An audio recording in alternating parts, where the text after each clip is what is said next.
नमुत्थुनम सूत्र, जिस सूत्र का दूसरा नाम शक्रस्तव भी है। शक्र यानी इंद्र महाराजा द्वारा की हुई भगवान की स्तवना यानी शक्रस्तव। तो ऐसे शक्रस्तव का अर्थ इसके पहले हमने देखा था। आज आपको बोलना है नमुत्थुनम सूत्र का अर्थ, और इसके अंदर जो भी संपदा है वो संपदा इसकी भी बात आपको साथ में करनी है। तो नमुत्थुनम सूत्र, इंदिरा बहन आप बोलिए आज। प्रणाम गुरुजी। प्रणाम। નમુથુણમ સંપદા સાથે જ બોલવાની ગુરુજી? जी साथे बोलજો। हाँ जी, हाँ। નમુથુણમ અરિહંતાણમ ભગવંતાણમ, मतलब नमस्कार हो अरिहंत परमात्मा को, अरिहंत भगवान को। हाँ, नमस्कार हो अरिहंत परमात्मा को। यहाँ पे स्तोतव्य संपदा है। यहाँ स्तुति के योग्य कौन है, इसका वर्णन इन दो पदों द्वारा किया गया है। स्तुति के योग्य अरिहंत भगवंती है, ये बताने के लिए पहली स्तोतव्य संपदा है। उसके दो पद है। नमुत्थणम मतलब नमस्कार करती हूँ, और पद है अरिहंताणम भगवंताणम, अरिहंत भगवंतों को। ये दो उसके पद है। बाद में है आईगरणम तिथयरणम संयम समुद्धारणम, मतलब आदि करने वाले, आदि करने वाले, तीर्थ का प्रवर्तन करने वाले, और संयम संबुद्धाणम मतलब स्वयं बुद्ध, वो खुद बुद्ध, अपना बुद्ध होने वाले, अपने आप बोध में बुद्ध प्राप्त करने वाले, अपने आप बोध प्राप्त। प्राप्त करने वाले। हाँ जी। उसमें संपदिया ओग हेतु संपदा है। ओग यानी सामान्य हेतु। हम्म। अरिहंत भगवान को ही नमस्कार क्यों, इसके तीन सामान्य हेतु है। ये तीन पद में है, इसलिए तीन पद की दूसरी संपदा है ओग हेतु संपदा, जिसके पद है आईगराणम तिथयरणम संयम सबुद्धाणम, उसके तीन पद है। उसके बाद पुरीसुत्तमाणम, पुरीससिंहाणम, पुरीसवर पुंडरियाणम, पुरीसवर गंधत्तीणम, मतलब पुरुषोत्तम, पुरुषों में सिंह समान, और पुरुषों में श्रेष्ठ कमल के समान, और पुरुषों में गंधहस्ती समान। उसकी संपदा है विशेष हेतु संपदा।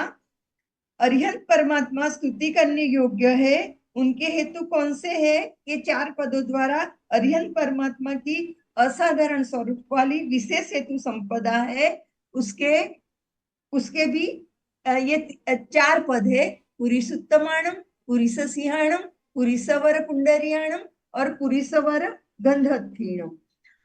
उसके बाद है लोगुत्तमाणम, लोगनहाणम, लोगहियाणम, लोगपैवाणम, लोगपज्जोगराणम, मतलब लोकमा उत्तम, लोक के नाथ, लोक में हित करने वाले, लोक में प्रदीप्यमान, और लोक में प्रकाश करने वाले। उसकी चौथी संपदा है उपयोग हेतु संपदा। श्रुत और चारित्र धर्म में श्रुत धर्म सामान्य धर्म है। भगवान लोक के नाथ बनते हैं, लोक का हित करते हैं, लोक में प्रदीप तुल्य बनते हैं। ये सब उपदेश श्रुत धर्म की अपेक्षा से है, अतः इन पांच पदों को उपयोग हेतु संपदा कही है। उसके बाद है पांचवी संपदा अभय दयाणम, चक्षु दयाणम, मग्ग दयाणम, शरण दयाणम, मोहि दयाणम। अभय दयाणम मतलब अभय, अभय को देने वाले, चक्षु दयाणम चक्षु को देने वाले, मग्ग दयाणम मार्ग मार्ग दिखाने वाले, शरण दयाणम शरण देने वाले, बोहि दयाणम मतलब बोधि देने वाले। ऐसे पांच पांच तद हेतु संपदा है। पांच पदों की तद हेतु संपदा है। तद हेतु मतलब सामान्य उपयोग में हेतुभूत संपदा, सर्वलोक का परमार्थ करने के कारणभूत पांच पद की ये संपदा है। इसके बाद छठी संपदा धम्मदयाणम, धम्मदेशियाणम, धम्मनैगाणम, धम्म वर चौरत चकवट्टीणम। धम्मदयाणम धर्म देने वाले, धर्म देशियाणम, धर्म की देशना देने वाले, धम्म नायकाणम, धर्म के नायक, धम्म सारहीणम, धर्म के सारथी, धम्म वर चाउरंत चकवट्टिणम, धर्म रूपी श्रेष्ठ चतुरंग चक्रवर्ती, अप्पड़ीहय वर्णाण दंसण धराण व्यट छोमाणम। नहीं, ये तो पाछे सविशेष उपयोग संपदा, छठी संपदाओं से विशेष उपयोग संपदा संसारी जीवन धर्म प्रदान करने के द्वारा श्री अरिहंत परमात्मा जगत के जीवों के लिए इस प्रकार विशेष उपयोगी बनते हैं। इसका वर्णन इस संपदा में होने से इस संपदा को सविशेष उपयोग संपदा बोला जाता है। उसके बाद अपड़ीहय वर्णाण दंसण धराणम वियट्ट छौमाणम, अप्रतिहत श्रेष्ठ ज्ञान और दर्शन के धारण वियट्ट छौमाणम, छद्मस्त अवस्था से मुक्त बने हुए, जीर्णाणम जाव्याणम मतलब जीतने वाले ताने वाले, तीर्णाणम तार्याणम मतलब पोते सबको तारने वाले, खुद भी संसार समुद्र से पार हो गए से, उद्दाणम बोयाणम खुद भूत बन गए और दूसरे को बोध करने वाले, मुक्ताणम मतलब मुक्त बने हुए, मोगाणम मतलब मुक्त बनाने वाले। ऐसे सव्वनुणम सव्वदर्शिणम, सर्वज्ञ सर्वदर्शी, शिवम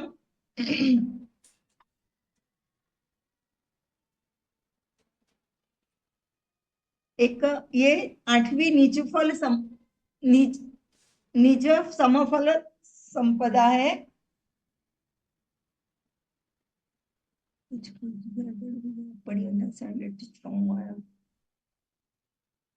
स्वरूप संपदा बराबर है, निज सम फलद। हाँ, निज समफलद है। एक रही गई गुरुजी, स्वरूप संपदा अरिहंत परमात्मा की स्वरूप में रहे हैं उसे बताने के लिए स्वरूप संपदा है।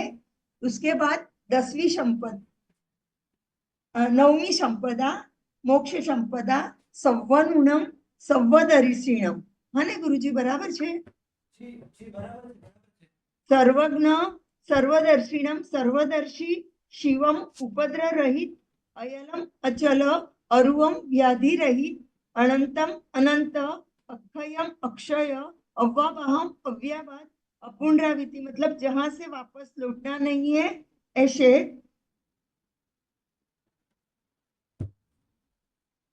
क्या हुआ? नमो जी आनंद जी, हाँ जी गुरु जी।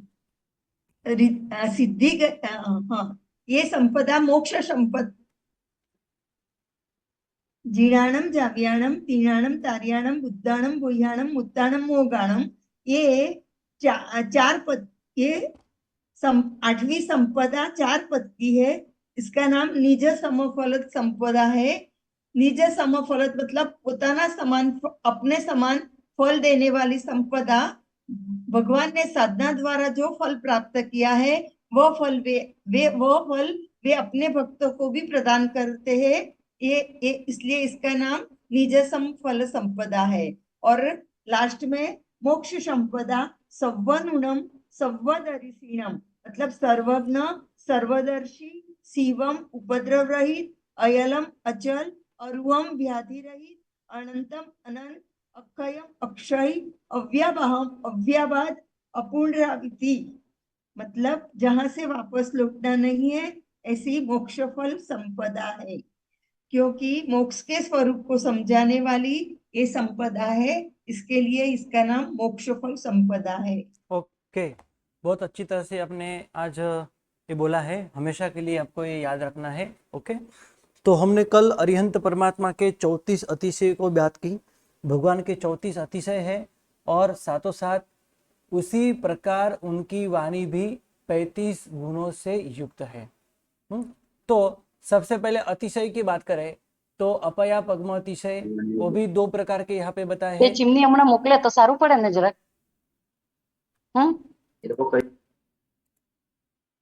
क्लास में ध्यान नहीं है और बातचीत कर रहे हैं। अपया पगम अतिशय स्व आश्रयी और पर आश्रयी, ऐसे 2 प्रकार के अपया पगम अतिशय, यानी अपया पगम अतिशय के 2 प्रकार बताए हैं। तो भगवान खुद के भी सभी दोष दूर करते हैं, भगवान दोष रहित है और दूसरे के भी दोष भगवान दूर करते हैं, राग द्वेष आदि दूर करते हैं। अतिवृष्टि, अनावृष्टि, रोग, वैरभाव, स्वराष्ट्र भय, परराष्ट्र भय, ऐसे कभी भी कोई भी प्रकार के उपद्रव आदि भगवान के प्रभाव से नहीं होते। 125 योजन तक। आगे ज्ञानातिशय, पूजातिशय और वचनातिशय की बात की है। भगवान का केवल ज्ञान सबके लिए हमेशा उपयोगी बनता है और पूजातिशय जगत में पूज्य सभी के लिए भगवान बनते हैं। राजा हो, बलदेव हो, वासुदेव हो, चक्रवर्ती हो या देवों के देव कोई हो, है ना, सबके लिए भगवान पूजनीय है। आगे वचनातिशय, भगवान के वचन, भगवान की वाणी कर्ण प्रिय होती है। भगवान की वाणी सुनते सुनते सुनते 6 मास की भूख और प्यास शांत हो जाती है। इतनी भगवान के वाणी का जबरदस्त प्रभाव होता है। और भगवान के 35 गुणों की यहाँ पे बात की है, जैसे उदात्त गुण वाले, उदात्त आदि अनेक गुण से युक्त भगवान की वाणी है। तो यहाँ पे मुख्य ऐसे 35 गुणों यहाँ पे बता रहे। ऐसा नहीं है कि 35 गुणों से युक्त ही भगवान की वाणी है, 36वां कोई गुण ही नहीं है, ऐसा नहीं है। अनेक गुणों से युक्त भगवान की वाणी है। इसमें उदात्त स्वर, भगवान का स्वर इतना बढ़िया होता है, कान में ज्यादा नहीं सुनाई देता, वैसे ही कम भी नहीं सुनाई देता, समान सुनाई देता है। ऐसे ही मेघवत गंभीर है, प्रतिनाद से युक्त है। प्रतिनाद यानी घंटनाद के बाद जैसे प्रतिध्वनि सुनाई देती है, वैसे ही प्रभु की वाणी प्रतिध्वनि से भी युक्त होती है। और जैसे हम संगीत के माध्यम में कहते हैं, जैसे पीछे से बैकग्राउंड से बेस निकलता है और एक कर्णप्रिय भी लगता है, तो ऐसी भगवान की वाणी होती है। कितना अद्भुत भगवान का वाणी का एक गुण है। आगे कहते हैं संगीत से युक्त है। भगवान बोलते हैं मालकोस राग में, संगीत में भगवान की ये वाणी होती है, तो अनेक प्रकार के संगीत देव देवियां बजाते हैं। जैसे संगीत से युक्त भगवान की वाणी होती है, स्निग्ध एवं मधुर होती है। विविक्त पद यानी परमात्मा की वाणी प्रत्येक पद व अक्षर जिसमें स्पष्ट होती है। विविक्त यानी स्पष्ट, भगवान की वाणी हमेशा के लिए स्पष्ट होती है। आगे कहते हैं कारक विपर्यास रहित।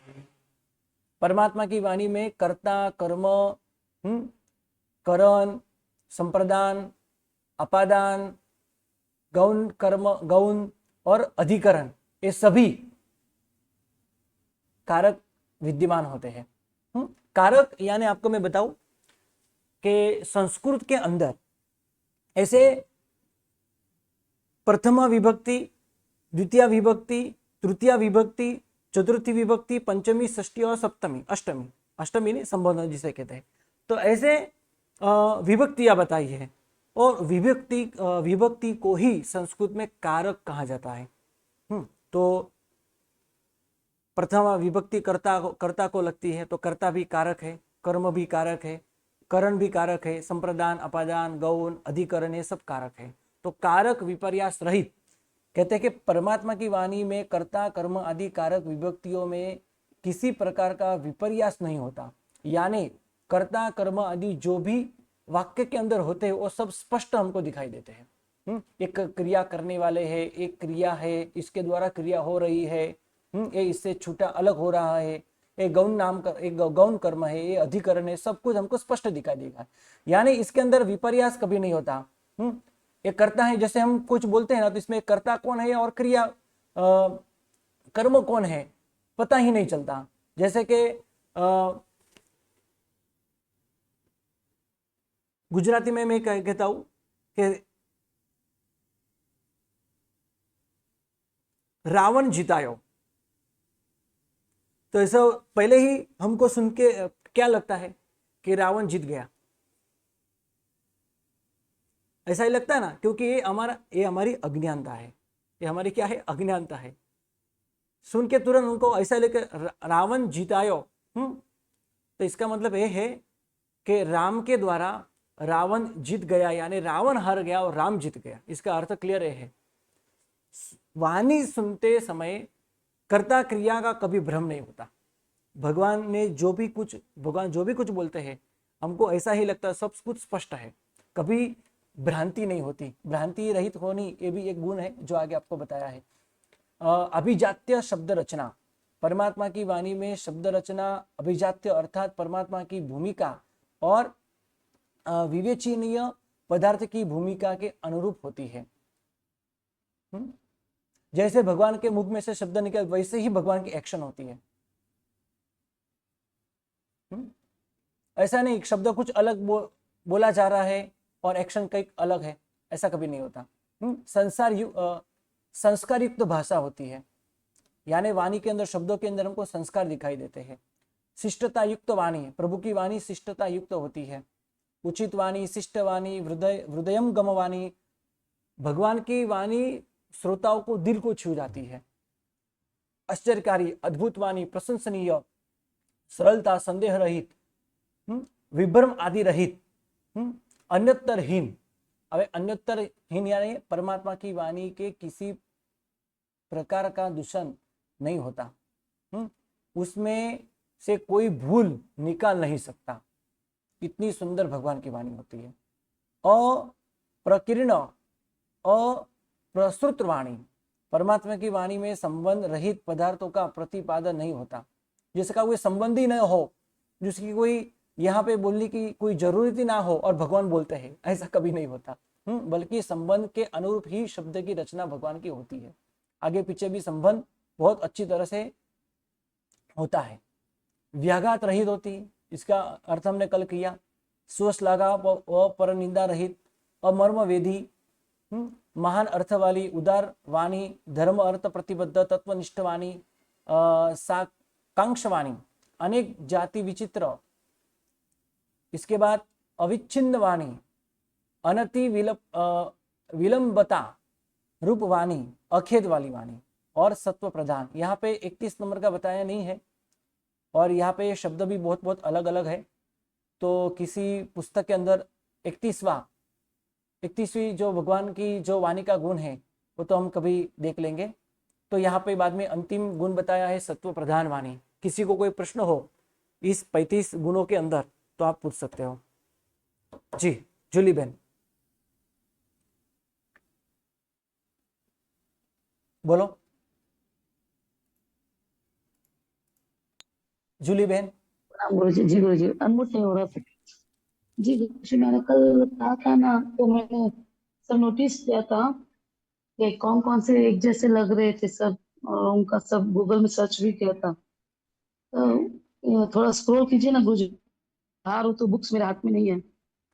जूली बहन आप क्या बोल रहे हो, कुछ पता नहीं चल रहा। अच्छा एक मिनट। जी गुरुजी, गुरुजी मैं बाहर हूँ तो बुक्स मेरे हाथ में नहीं है। ओके ठीक है। तो थोड़ा सा स्क्रॉल कीजिए, या फिर नेक्स्ट टाइम बोलती हूँ मैं। और ठीक है ओके। संगीता बहन आप बोलिए। प्रणाम गुरुजी। प्रणाम। गुरुजी ये नमुत्थुनम सूत्र गणधर रचित है ना? नहीं, नमुत्थुनम सूत्र शाश्वत है, किसी ने नहीं बनाया। अच्छा, एक बुक में गणधर रचित लिखा हुआ तो है। मैं गंधर अच्छे लिखा हुआ गुरुजी। नमुत्थुनम सूत्र की आप बात कर रहे हो ना, हाँ। तो ये पुस्तक के जी। अंदर भूल है। नमुत्थुनम सूत्र गणधर रचित नहीं है, शाश्वत सूत्र है। जो जिसकी रचना हुई होती है ना वो कभी शाश्वत नहीं होता। जैसे कि पंचेंद्रिय सूत्र गणधर रचित है लेकिन शाश्वत नहीं है। अच्छा। इरियावय सूत्र गणधर भगवान रचित लेकिन शाश्वत नहीं है।